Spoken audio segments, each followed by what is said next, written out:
Hey, what's going on, savages? How you doing today? All right, we got your spoon-fed edition of Mercy 6 coming to you. All right, a lot. I just posted the post. A lot to unpack. Like, I don't get me wrong, you guys are just so much fun to write for, and you just got all these little tangents and stories and anyways. So let's get into it. So right off the bat, we got like this I had this like idea in my head, and it's for it like crosses over a little bit with the Mercer's character and the CS jungle team. This guy Henry Grimes. I got this like idea in my head, and so like I got this little OCC about 019er. He was a sniper that radioed Mercer when you guys first showed on team, and so he made it out, and so like he's starting his sort of after action debrief. I can't go really like too far into it because like I don't know how it's gonna go, how you guys are gonna survive. But anyways, so I just had this little after action debrief with Major Wolf and 019er. Just a little bit of fun for Dan there. And then, then we sort of get the two groups back together at the domes. Like, nice job, you killed everybody. Hey, Mercy 6, you guys are amazing. What can I say? You guys killed everybody. You know, everything's going awesome. You're like, yeah, we got some juicers, we got some CS folks, and Big Joe has a girlfriend, maybe? I don't know. There's this one chick that just won't let go of Big Joe. She's like, this guy's the only way I'm going to stay alive. Which is true, you know. And then the head juicer, Jenny Jurgens, is like screaming into her radio, yelling at this guy Gator. You'd have to like if you guys were like had a long memory and remembered Dan's Gloom saga. Gator was this captain of a sky ship, and so apparently he's the one that dropped off the juicers and the murder wraiths, and he bugged out, and so she's screaming into the radio, and like he seems apologetic, but then he gets kicked off the radio, and then this chick. Doc Ratha, basically like just my necromancer, it gives her like the one over on like you're gonna become a murder wraith and I own your soul, and then and of course throwing in the coal hole grungy T-shirt a little bit for Leia and Cassiopeia, and so then Xander pipes up, right, with like, okay, you guys gotta stop like screaming to the radio because some stuff is about to go down that will get you all killed. And he's like, just to let you know, there's some Skelelots about to overrun our position. And then like just for funsies, the ley line erupts, almost killing Antipas. So the coalition lieutenant, who seems to know Mercer, and calls him uncle or jests half the time.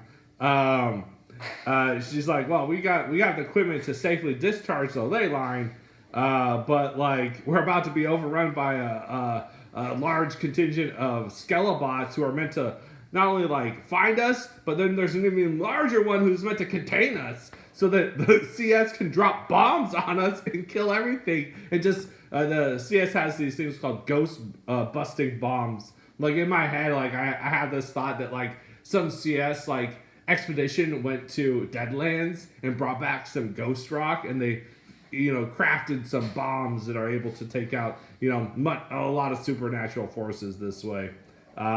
Anyways, that's just that's in my head, but so they I love Russ, what can I say? And so like so this chick Cassandra, who's in charge of the CS team, scientist soldier, who's also a Maverick, so like cousin of Jude, of course, Jude, so she's like, she fills in everybody like, oh yeah, this ley line's about to explode big time. take out like a 30-mile swath of land.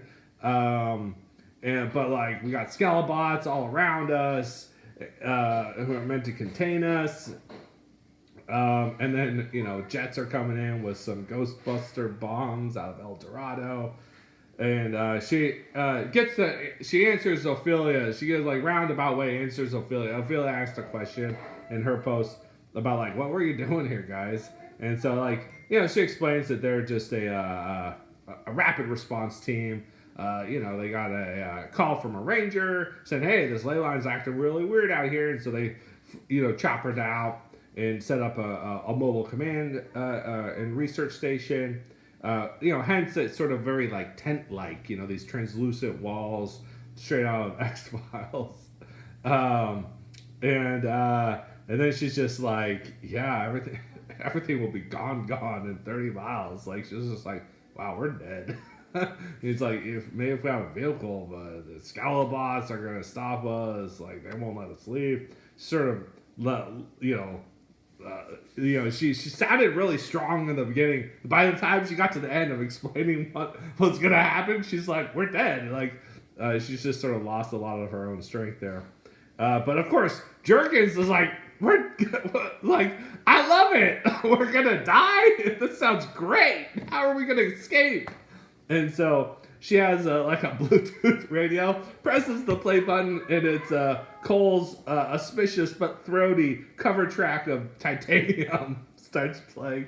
And she's like, what's the play, heroes? We got a few moments to figure it out. Skelelots breathing down our neck, a line about to go nova, no ride, and just each other. And then I am bulletproof. Fire away, fire away. It plays in the background. I was listening to the Titanium song while I was writing this. So I just thought it would be, oh yeah, that sounds great. Oh gosh, man, I love Cassio's character is awesome. And then I didn't get down a little OCC for everybody. Just sort of some pertinent information. Like Clark, I think Lois got wounded.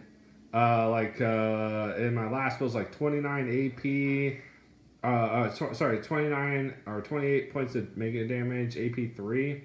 I think that's enough to wound a dinosaur.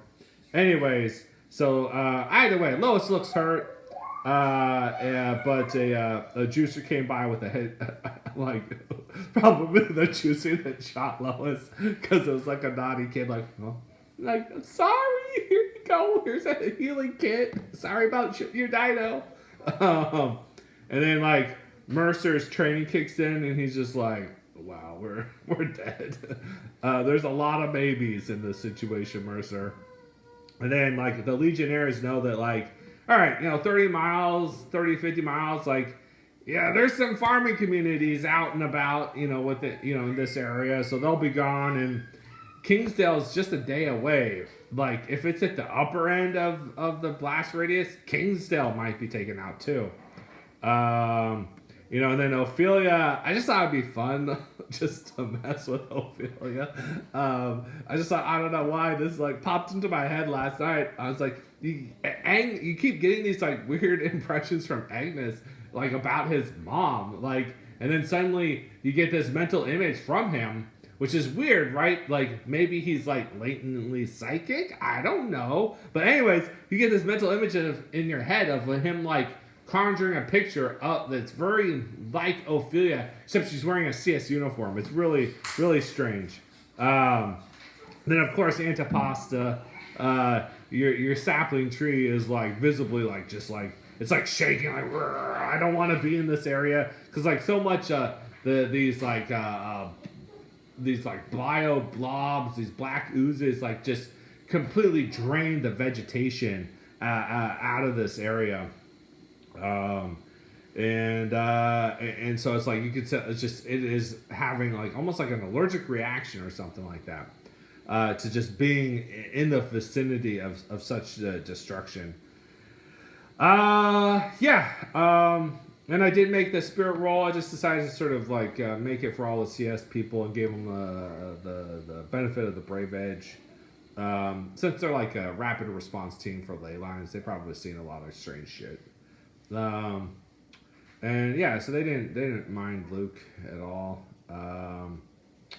Yeah, so I don't really have like there's I just want to point this out like if you guys are like, oh wow, we're dead, like what can we do? You can do anything. If you do something, we'll give it half a chance to actually work. Like if you're like, oh great, let's all build a rocket ship out of the spare parts of this tent and just blast out of here. Like sure, like okay, let's see what we can do about that. Like if you're like, oh let's tunnel under the skeletons with some equipment, or I got the burrow power, or whatever, you know. Like, yeah, let's give it a shot. Let's see what can happen, right? Like, the only thing that's gonna get you guys killed 100% is if you do nothing. But if you do something and you all work on, you know, a coordinated plan, you know, next post, dramatic task, quick combat, regular combat, whatever it sort of feels like a chase, whatever it feels like, that's the direction we'll go. And we'll just give it half a chance. You know, it's just sort of, you know, it's your guys' story. I don't have a clear picture of how you guys get out of this. I'm just presenting you the sandbox to play in, so to speak. So whatever you do, we'll give it half a chance of succeeding.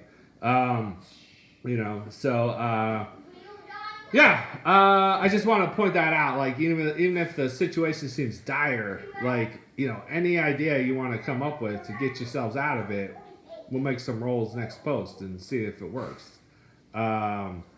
So, like, you know, figure you guys got like a turn of action before the Skeleboss are upon you. So, you know, do whatever you want. Prepare. I have some notes about, like, if you're maintaining powers at this point. And just keep in mind, your van is about half a mile away. And most likely a whole host of Skeleboss between you and it. But, hey, you know, I'm just saying. You know, you want to sneak past them to the van? Okay, sure, you know. You want to firefight past them to the van? All right. You want to, I don't know, whatever. You know, it's up to you guys. I'm entirely up to you, however you guys want to deal with this situation. I look forward to seeing some awesome RP, some, you know, angst from Antipasta, maybe some punching trees or punching himself in the face. I don't know. I just like Antipasta. All right. That's really all I got. All right, I gotta go help my son with his treehouse. So, peace out. Stay savage. Good luck. I can't wait to read these posts. All right, peace.